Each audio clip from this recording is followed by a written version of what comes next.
Welcome to the Build Your Brave Career podcast, where we flip the script on the tired stereotype that women in and around the tech industry have to be stressed out, overworked, and underpaid. I'm Nicole Trick-Steinbach, the International Bravery Coach and your host. Forget what you've been taught. Bravery is not a personality trait available only to the brash. Bravery is a skill, and you already have it. Which is great, because building the skill of bravery is the most powerful way to creating the career and life you really want. As you build your brave, you will stress less, work less, and then earn more. This podcast will help you do just that. Let's dive in. Today, we're unraveling a misunderstanding that's crept into this podcast about building bravery in your career. And that misunderstanding is embracing all of your feelings, both positive and negative. Because based on the questions and suggestions that poured in over the summer, I realized they haven't been clear about the full range of feelings that are necessary for building a career with less stress. If you struggle to celebrate, be excited, or even enjoy calm in your career, this episode is 100% for you. Before I get to the misunderstanding and cleaning it up, first, I need to quickly review what bravery actually is, as well as summarize the Build Your Brave framework. Here are some of the core truths about bravery. Number one, bravery is a skill, not a personality trait. Number two, you are already brave. Number three, you can build the skill of bravery, because building the skill of bravery is the simplest way to lower the stress in your career, to stop overworking in your career, and even increase your income. How do you build your bravery? There are three overlapping elements of building bravery, each with its own guiding statement. Clarity, which is I set clear, specific goals and share them with the people around me. Momentum, I spend just as much time feeling my way to success as I do working towards it. And number three, accountability. I choose who I want to become and do the work to become her. Here's the misunderstanding. When I talk about bravery and specifically momentum, I've stressed that bravery starts in the choice to go through into the discomfort and towards the growth, which is true. But I've only used negative feelings to describe that discomfort on this podcast. I've used words like worry, anxiety, insecurity, fear. And I've neglected to stress the importance of also going through the discomfort of positive feelings. Feelings like joy, happiness, excitement, pride, satisfaction, and even peace, calm, contentment. Because when I talk about feeling the feelings, it's essential to remember that to build the skill of bravery, to stress less in your tech career, you got to feel all the emotions, not just the ones often labeled negative. Those feelings labeled positive are just as important to experience and to embrace and express. They may be even more important.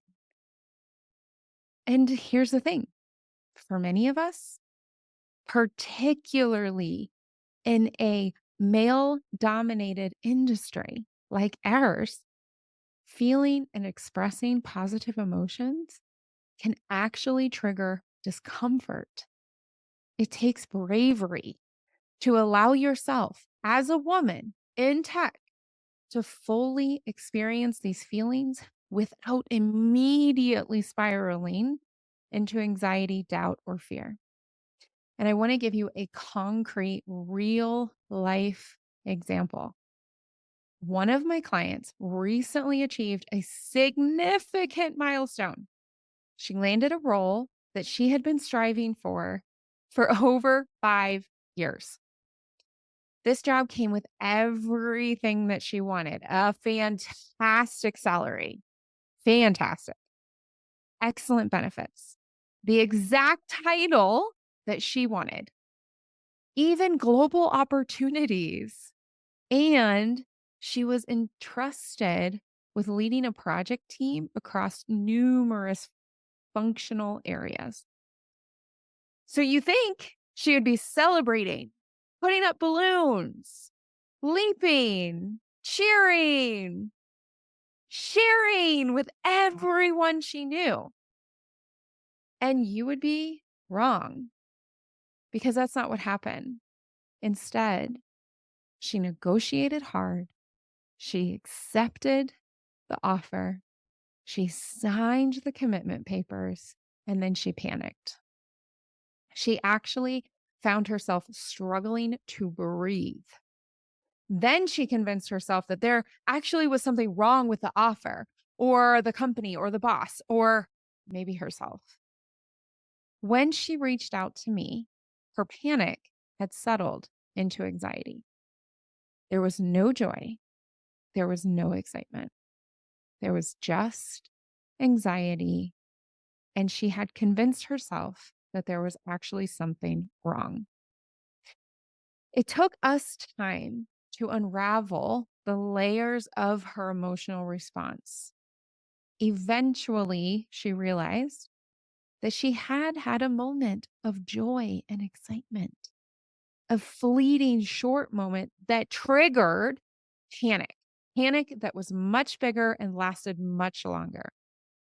Because instead of being able to feel the joy, the excitement, and some of the discomfort around that, she got swallowed up by fear of the unknown, fear of not being good enough, fear of how others would respond. Quite frankly, it felt unsafe for her to feel her positive feelings. Does that sound familiar?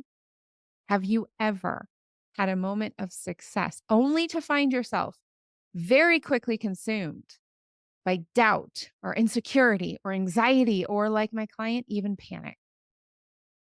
If this resonates with you, if you can see and feel yourself in this story, that is a sign that you need to practice feeling your positive feelings.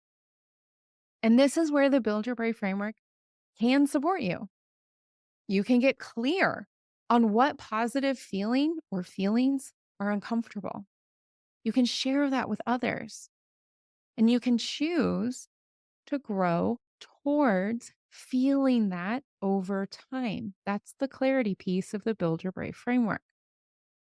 Then you can go into momentum. You can take action to create a new emotional habit.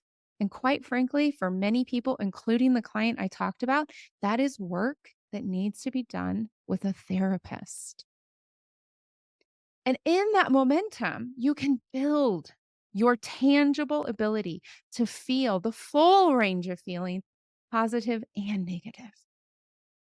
And then you can enhance your accountability by returning again and again to the woman you want to be and become, allowing for mistakes, allowing for successes, and always coming back to your accountability. Why? You may be asking, why is it crucial to feel and express your positive feelings as a woman in tech? To make it really clear, being unable to feel or express positive feelings can hold back your career. It can strain your relationships and keep you trapped in a cycle of stress and negativity. You might even force yourself out of the tech industry. Let me be even more blunt and even more clear. That's how important this is. Women in tech who are unable to feel positive feelings and leap into the negative, they are stressed all the way out. Are you stressed all the way out? They overwork, they overproduce. Is that true for you? Frankly, and you and I know that this is true, people who leap into the negative, they aren't that enjoyable to work with. And they frequently can't build reciprocal relationships. Frequently, they get stuck, ignored, passed over while they leap from negative perception to negative experience and negative response over and over and over again. And that does not need to be you. It doesn't, because it takes bravery to feel all your feelings. It's uncomfortable to expand your range of acceptable feelings, especially when you've most likely had a negative experience that should have been or remained positive. But it's a discomfort that is worth it. Imagine a career that's more joyful, relaxed. Imagine more phases in your career that are rooted in feeling calm, confident, perhaps even peaceful. That is possible. Remember, bravery isn't just about facing challenges. It's also about allowing yourself to feel all the feelings, the joy, the pride, the excitement that come with your successes. You deserve to feel and celebrate and be in those joyful moments fully. I believe in you. You can expand your emotional comfort, and it will pay off figuratively and literally. You've got this. My call to action for you is to gift yourself a moment of positive feeling. And then over time, make that a habit. Go towards the discomfort, towards the growth, and continue to build your brave career, one feeling at a time. Next week, I'm answering a specific question about being bored in your career. So until then, brave it up. If the Build Your Brave Career podcast is helping you flip the script in your own career, if it's helping you reduce your stress, work smarter, or create more income, please share this with a friend. Till next time, you are already brave. Now go build your brave.